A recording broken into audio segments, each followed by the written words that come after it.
The final ending of the match, part 1 down below. Then it seems your marriage might not last much longer, he said. Listen, about Brian. Brian? Who is that? They paused as the waitress returned with Rhonda's salad and Tony's coffee, resuming their conversation once she was out of earshot. Brian's the one whose place we've been meeting at. He's single and wouldn't hesitate to claim you two have been meeting up frequently. I've shared enough with him to make a compelling story. He's also aware of some distinct features you have. With the photo we have, convincing your husband won't be a problem. Rhonda felt a chill. She hoped her plan would work. Brian's eager, Tony continued. He's been looking forward to meeting you, especially after hearing about your charisma. He's quite anticipative. I'm not an object, she declared. But that's the role you're in, he countered. Brian and I considered some scenarios, like being outnumbered, which you wouldn't like. And there's more he's planning, including involving others. It's quite a scheme. Despite her resolve, Rhonda couldn't hold back her tears as Tony outlined his plans. Now, Tony finished, sipping his coffee, you'll be there tomorrow at noon, or Brian will send the photo and stories to your husband. Rhonda, teary-eyed, nodded. I'll leave the coffee bill to you, he said, standing. Remember, noon, and don't be late. And, he whispered, cancel that legal order by this afternoon. With that, he left. What a terrible person, Daisy remarked, joining Rhonda. Did we capture everything? Yes, I made sure the recording was perfect, Daisy replied, handing over the recorder. Rhonda played back the conversation, capturing Tony's every word. She felt a wave of relief, knowing she had the evidence she needed. Under the pretense of discussing the evening meal, Rhonda reached out to Steve once she returned to her workplace. After considering his meal suggestions, she inquired about his expected arrival time at home. He mentioned his busy schedule and estimated his return around 7, which aligned with her plans. To ensure she had enough time, Rhonda contemplated leaving work early. She approached her manager's office and upon entering with his permission, she explained her need to run some personal errands and requested to leave at 4. Her boss, Hal, conditioned her early departure on the completion of the Jenkins proposal, which she assured was already on his desk in a red folder. After a brief review, Hal approved her request, provided her tasks were finished. Following her husband's request, Rhonda stopped to buy pork chops, arriving home by 4:45. She prepared the meat and then proceeded to their home office, where she retrieved 2 thumb drives she had taken from her office. She used these to duplicate and then erase a recording from Steve's device, extracting and emailing incriminating segments to Tony as a warning to cease his unwelcome advances and threats, emphasizing the potential consequences to his reputation. With the situation handled, Rhonda's evening with Steve was filled with affection and closeness, culminating in a contented sleep, though it was briefly interrupted. Steve was jolted awake by his phone's ring before dawn, groggily anticipating troublesome news, while Rhonda woke up,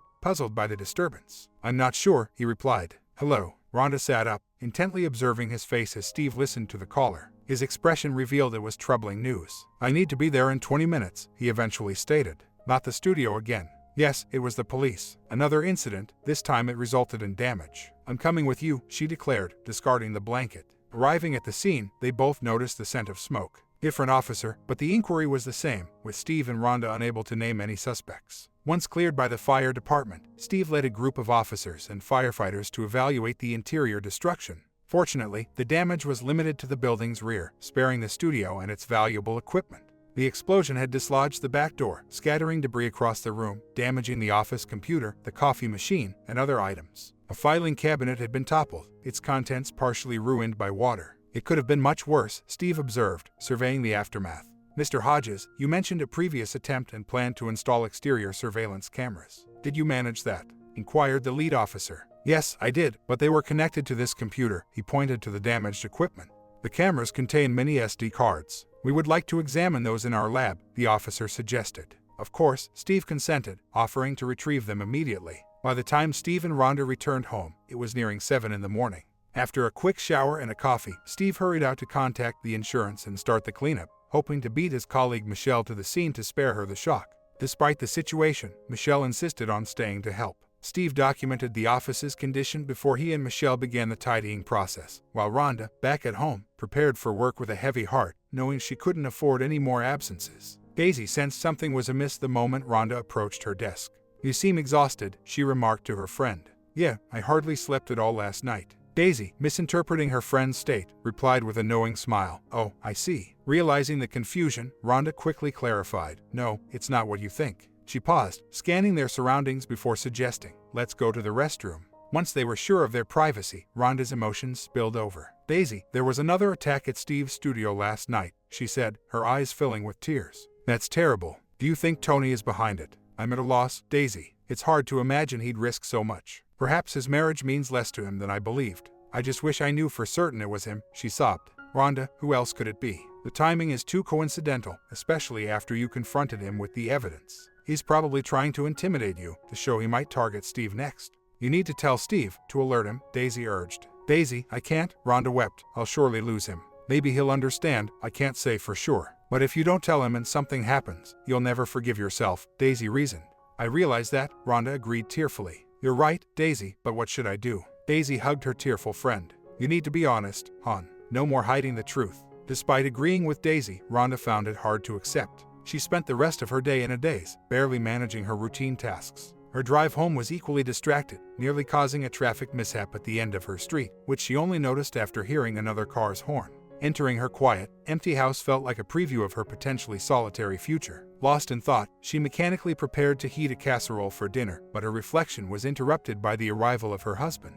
"Rhonda, what's wrong?" Steve asked, sensing her distress. Caught in her turmoil, she faced him, tears streaming down her face. "I'm so sorry, Steve. I'm so sorry." Clueless about her distress, he hurried to her side and wrapped her in his arms. "What's wrong, darling? Please, talk to me. Are you all right?" With her head shaking, a mix of contempt and remorse in her eyes, she struggled to confess, I know the person behind the attack on your studio. It's Tony Belshaw. We've been involved," she stammered, her eyes pleading with her shocked husband. "I beg you, don't despise me, Steve. I couldn't bear it," she sobbed, covering her face with her hands, her tears flowing freely. He felt a chill as his embrace slackened.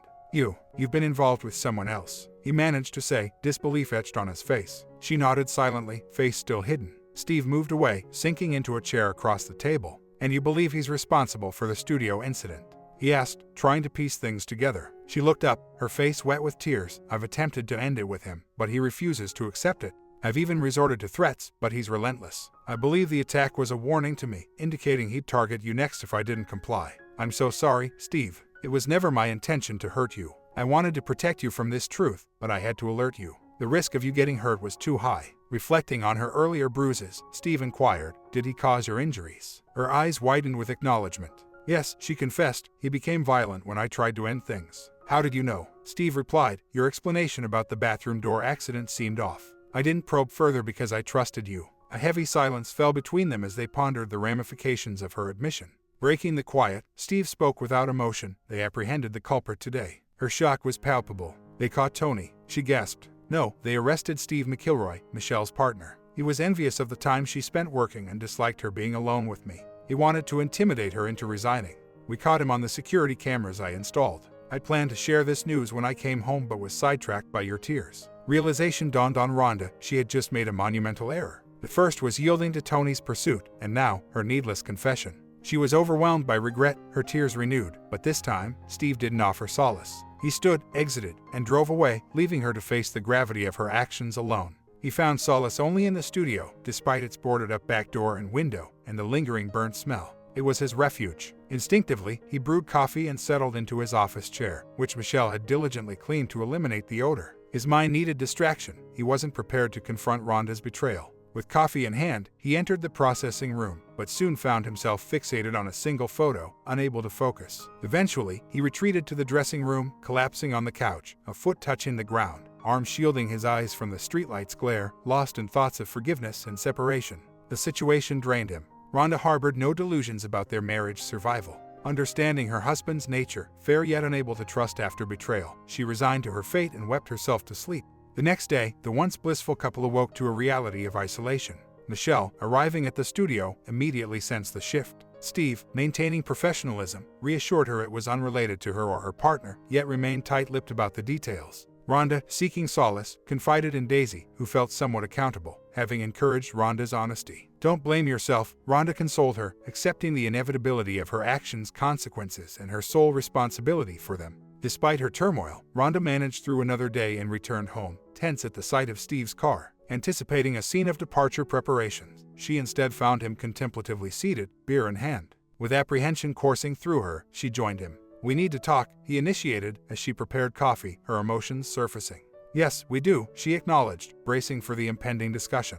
"Firstly, Rhonda, I need to know about the person you've been involved with. You mentioned he was harmful." "Yeah, I really think the guy is unstable," she said, nodding. "Please, Steve, steer clear of him. I honestly don't trust what he might do. You mentioned he became aggressive when you ended things." Had he been violent before? No, but he always gave me an uneasy feeling. He was overly assertive from the start. How do you mean, overly assertive? She recounted how Tony had initially confronted her near the restrooms, then quickly ushered her inside and overwhelmed her. That caught your attention? He asked, taken aback. He had never seen her as someone who would tolerate such behavior. It was intense, Steve, bewildering. It was nothing I'd ever experienced. I should have defended myself, should have reported him. I should have resisted more, but afterward, I was just there, out of breath. To be honest, he was so dominant that initial time, I didn't see it as betrayal. But I knew if I told you, it would lead to police involvement, which I wanted to avoid. I didn't hear from him for a week, then he approached me in the parking lot one day, suggesting we grab lunch. But we didn't head to a restaurant, we ended up at his friend's place. That's when I realized the gravity of the situation. I knew it was wrong, yet I felt powerless to leave. It started feeling like a strange fantasy, him being the dominant figure and me, the unwilling participant. But he became increasingly demanding. It wasn't long before I grew tired of being at his beck and call, she said, her tone dripping with irony. After our final encounter, he insisted I couldn't be intimate with you and even expected me to thank his friend for the use of the apartment. That was my breaking point. I stopped responding to his messages, hoping to avoid him, but he confronted me in a restaurant, where he got physical when I said it was over. In a public place, with people around. Steve was shocked. Yes, she confirmed. I'm serious, Steve, he's not right. But I wasn't going to let it continue, so I got a restraining order against him. Steve listened, bewildered by the extent of what had happened without his noticing. He sighed deeply, feeling naive. Crushing his empty can, he threw it away and went to pour some coffee. And then, he inquired, facing away from her, returning to the table with a cup in hand. You mentioned something about blackmail, so the restraining order didn't hold up. Sitting there, answering his questions was incredibly difficult. The hurt and disappointment on his face were unmistakable, signaling the end of hiding and deception. No, he manipulated a photo, making it look like I was close with his friend, threatening to share it unless I complied with his demands. He wanted to meet at a restaurant the next day to lay out his conditions. I had Daisy from work discreetly nearby with a recorder. Tony waved that doctored photo again, boasting about his plan, unaware we were recording everything. I confronted him with the recording, threatening to expose him unless he backed off. That night, the incident at your studio occurred, and I suspected Tony immediately. The timing was too coincidental. I knew this truth might ruin our marriage, but I couldn't risk your safety, Steve. Steve replied, acknowledging her concern but lamenting the loss of trust and the damage to their marriage. Rhonda, you're right, our marriage has suffered. Trust is broken, and living together seems impossible now. The realization hit her hard, like a deep emotional wound, as she burst into tears. Apologizing profusely, she called him honey perhaps for the last time, then rushed out, overwhelmed by her emotions. Steve listened as she retreated upstairs and the sounds of her distress filled the house. He had been strong before, but now allowed himself to mourn, feeling the weight of their ending relationship. Gazing out the window, he noted the symbolic transition from day to night, mirroring the decline of their marriage. Time passed, and the house fell silent. Steve ascended the stairs and saw her asleep, exhausted from crying. The scene was a quiet testament to the end of a chapter in their lives. He glanced at the clock beside the bed. Just past 8, and they hadn't eaten yet. Cooking was out of the question at this hour. 40 minutes later, he was back from their preferred Chinese eatery with takeout in hand. Rhonda, he whispered, gently nudging her awake. Get up, dinner's ready downstairs. She cracked her eyes open, managing a weak smile. All right, let me freshen up, and I'll be right there. When she came down, he had the table set with plates and 2 glasses of wine. They ate mostly in silence. Rhonda broke it first. Steve, I've apologized before, but I really am sorry for what I did. Maybe we could try counseling. He sighed deeply. I've thought about it, Rhonda, a lot. But I don't think it would change anything. I can't get over what you did behind my back. Do you hate me? She asked, her voice trembling. No, I don't hate you. There might still be love, it's hard to say. My emotions are scattered. But my view of you has changed. You're not the ideal I once believed in. Maybe that's unfair, we all err, right? Love tends to idolize. I just didn't realize you'd ever do something like this. I was totally blindsided. I was desperate, Steve. I wanted to fix things between us. Rhonda, that moment has passed, he said sharply. Her eyes welled up again, but he continued. My entire perception of you has shifted since we met. I doubt any therapist can change that. I'm sorry, but it's over for us. She almost predicted his words but needed to hear them. She felt another wave of sadness. What do we do now? I'll start looking for a lawyer and initiate the divorce when we're both more settled. I'll set up the old futon in the office for myself. You can have the bed, Steve. It's okay. We'll see about that. For now, I need the contact details for this Tony and what he looks like. What? Her voice trembled with genuine fear. Please, Steve, don't get involved with him. I swear he's dangerous. Just let it go. He dragged my wife into a restroom, assaulted her, and then hit her in the face. I can't just let it go, he declared firmly. You know me better than that. I also want to hear that recording you made. Steve, I really don't think that's wise. You're already livid. Hearing what's on that recording will only make you more enraged. I don't want to see you end up in prison for life. I'm not going to harm him, Rhonda, but if he's as unhinged as you say, he might come after me. I need to make sure he understands that targeting us again would be a mistake. Steve, I really don't think. I don't care what you think, Rhonda. I need a description of him and I want that recording. He raised his voice. She exhaled deeply, recalling only a few times she had seen him this angry. He rarely cursed, and never at her. She realized nothing would change his mind. Without the recording, he would search relentlessly. Okay, she relented. He's about your height and build, with straight black hair and a mustache. Any distinctive marks, like tattoos or scars? None that I saw. Okay, where's the recording? In the bedroom. I'll get it. She returned from the bedroom with the thumb drive shortly after. Here, she handed it to Steve, but I wish you wouldn't listen to it. Is this the only copy? He asked, disregarding her plea. She nodded. Fine, I'm going to make some copies, just in case we need them, he decided.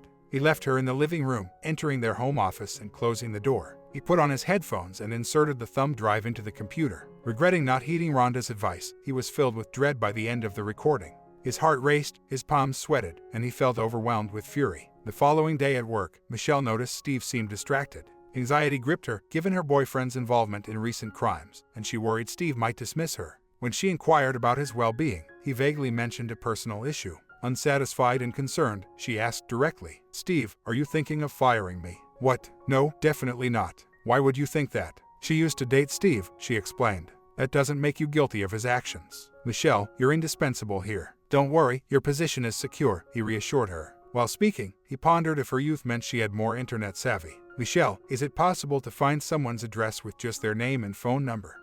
Steve, I'm not sure, maybe try whitepages.com or something.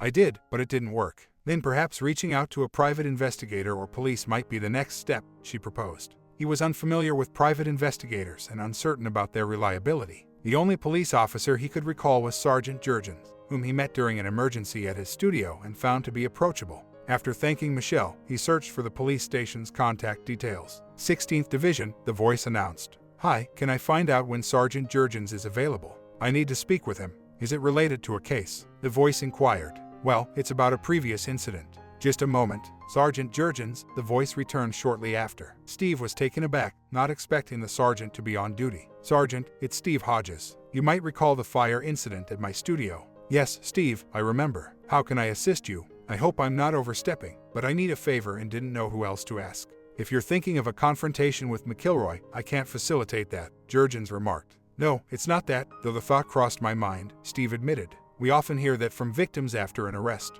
I hadn't considered that, but now that you bring it up. He trailed off with a soft laugh. No, this isn't related to any criminal activity. If I provided you with someone's name and phone number, could you find their address for me? Sorry, Steve, we can't engage in activities like that. What's the reason behind this? Steve hesitated to share the entire incident, but he decided to reveal a part of it. This man approached my wife at a diner. When she rejected him, he became aggressive. We can have her file a report, and then we can take action against him. She prefers to avoid the hassle, Sergeant. She wants to move past it. Then, Steve, I'd suggest letting it go. If you confront him physically, you might end up in trouble. You realize that, right? Yeah, I'm not looking to harm him, I just want to expose his actions in front of his spouse. I want her to be aware that he was disrespectful towards Rhonda and warn him against repeating such behavior. The sergeant was particularly intolerant of men disrespecting women. Is that your plan? He inquired. Exactly, Sergeant. I want his spouse to be aware of his misconduct. Reluctantly, the sergeant asked for the details. Returning to the phone moments later, he discreetly provided Steve with the necessary information. Remember, you didn't hear this from me, he remarked, giving out the home address and vehicle details of the man in question. Steve expressed his gratitude and generously offered a complimentary family photo session. Really? He asked. Yes, sir, Sergeant. My assistant, Michelle, will arrange it if you call the studio during office hours. After ending the call, Steve felt a surge of adrenaline and had to manage his anger. He considered waiting to calm down but knew his frustration would only grow. With the flash drive in his pocket, he saw no point in delaying. Lost in his thoughts of confrontation, he entered the back office. Steve, will you need any special items for today's jewelry photo shoot? What? Steve, are you all right? You seem distracted. We have a session for Kennison's at 2, with several new pieces to photograph. He paused to consider. Kennison's, a regular client, often skimped on cost, avoiding the hiring of models, forcing him to use standard display figures similar to those in jewelry store windows. No, we're good, Michelle. Just make sure the display busts are dust-free. Then, a new idea struck him. Actually, why don't you outfit one of the full-sized mannequins too? Sure thing, she responded, heading to the storage area. As the photo shoot progressed, Steve shifted into full professional mode, concentrating solely on his work. The session extended throughout the entire day, concluding just as the evening approached. Michelle helped with the cleanup, her mind clouded with remorse, keen to prove her dedication. Steve, are you going to work on those images tonight? I can stay and assist if you like. No need, Michelle, he declined. I have an errand, so I'll leave it till tomorrow. Steve found the address easily, a modest house on the city's outskirts. Noticing a car described by the sergeant, he confirmed he had the USB drive before approaching and ringing the doorbell. His plan was simply to confront the man, but the situation escalated when Belsha answered the door. Recognizing him, Steve pushed inside, causing Tony to lose his balance. Mrs. Belsha rushed in as Steve's punch landed, knocking Tony out instantly. Tony, she exclaimed, rushing to his side and cradling his head. A young boy, around 12, entered, staring at his fallen father, then at Steve. Ma'am, your husband attacked my wife and tried to force her into compliance, later threatening her to keep quiet, Steve explained, dropping the USB drive by her side. This records his threats against my wife. The woman hesitated, looking at the USB drive as if it were venomous. That can't be, she whispered. My dad would never do such a thing, the boy protested. The evidence is right there, Steve indicated the USB drive. Just listen to it. I'm calling the police, the boy stated firmly. Go ahead, Steve answered, but remember, I have evidence of the confrontation and the recording to back it up. His bluff was bold. My wife is ready to press charges, and that individual will end up with a cell right next to mine, possibly for a much longer time. He glanced at his wife. I'm serious. My wife isn't eager for a court case, but she's prepared for it. When he regains consciousness, let him know if he ever troubles me or my wife again. I'll ensure he's locked away for decades. With that, Steve departed. While driving home, Steve began to tremble. He tried to calm himself with deep breaths, but to no avail. Eventually, he pulled over in a parking area, shut off the car, reclined his seat, and closed his eyes, attempting to stabilize his emotions. Reflecting on the incident, Steve felt remorse. He had been in self-defensive skirmishes in his youth but had never been the aggressor like this. He regretted his actions, especially in front of his family. His wife might understand the man she married, but his son hadn't chosen this family dynamic. Realizing his location, he saw he was at Hugo's, a local bar's parking lot. Steve, typically a social drinker, felt an unusual urge for a drink alone to calm his nerves. Preferring solitude, he chose a remote bar stool and ordered a light beer. With his mind preoccupied by earlier events, he barely noticed his phone vibrating with messages from Rhonda, his wife. After ignoring the first two, he read the latest one, asking if he was okay. He responded, affirming he'd be home soon, giving himself time to ponder over his actions. His troubled look attracted the bartender's attention, who commented on his gloomy demeanor. Steve half smiled. No, nothing so tragic. I just had a confrontation in front of a child. The bartender nodded, sensing Steve's guilt. Was it justified? Steve sighed. Under the circumstances, yes. But I questioned the impact of doing it in front of the child. The bartender shared a personal anecdote, hinting at a disrupted idolization of his father due to a distressing childhood incident. I barged in and saw my father forcefully pressing a cushion against my mother's face, his actions masked by the soft barrier. Do I wish my father had been the man I imagined? Absolutely. But do I regret facing the harsh reality? Not at all. My mother suffered silently for my sake. Once I uncovered the truth, I urged her to escape his grasp. 2 years on, she found happiness with a man who became a true role model for me. The truth may be painful, yet ignorance isn't bliss. As the saying goes, what doesn't kill you makes you stronger. I believe that eventually, the truth will prove beneficial, not immediately, perhaps, but in due course. At that moment, a call for another drink echoed from across the bar, pulling the insightful bartender away, leaving Steve lost in contemplation. Doubts about the bartender's tale lingered, yet it offered a strange comfort.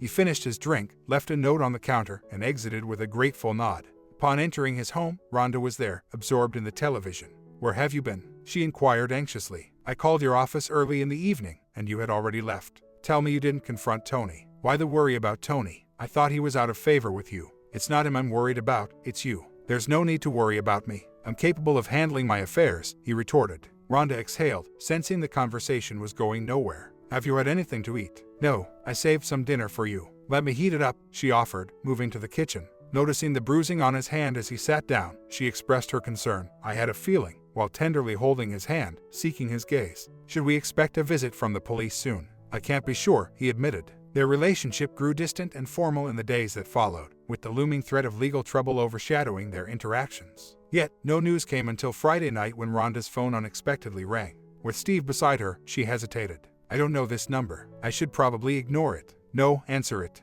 It might be related to what happened recently. Put it on speaker, I need to hear if it's that troublemaker calling from a new number. With a nervous tone, she answered, "Hello, is this Rhonda H?" inquired a female voice. "Yes," Rhonda answered cautiously. "I've been trying to find you for a few days. I'm Tony's wife." Rhonda felt a wave of emotion. She had never expected to confront his wife and was at a loss for words. How does one express regret for becoming entangled in another's marriage? Yet, it seemed the woman wasn't seeking an apology, she wanted the truth. "I need to understand what happened from your perspective. My husband claims you initiated things after he had a few drinks at lunch and he couldn't resist. However, the recording from your husband tells a different story. He mentioned Tony was aggressive towards you, which is hard for me to align with the man I know. But after seeing that disturbing recording, I need the complete picture before I decide what to do with him." Rhonda was forthcoming. She detailed to Mrs. Belshaw how Tony had cornered her and then dragged her into a secluded area. She recounted how Tony confronted her in the parking area and later caused a scene at the restaurant.